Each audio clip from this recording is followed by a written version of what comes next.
আসসালামু আলাইকুম। আজকে বানিয়েছি ওটস চিয়া সিড রুটি। প্রথমে 2 কাপ ওটস নিয়েছি আর 2 চামচ চিয়া সিড। খুব ভালো করে ব্লেন্ড করে নিব।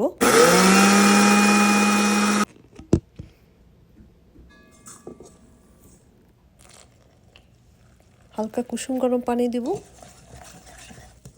খুব ভালোভাবে মেশাতে হবে।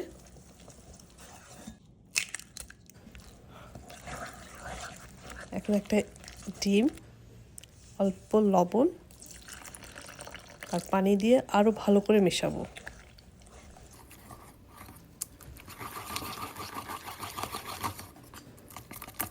আমি এখানে 2 চামচ চালের গুঁড়া দিয়েছি।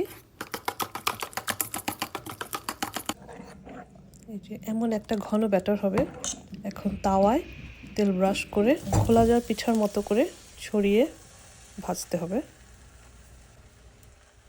চারপাশ থেকে যখন এইভাবে উঠে আসবে আস্তে করে উল্টে দিব।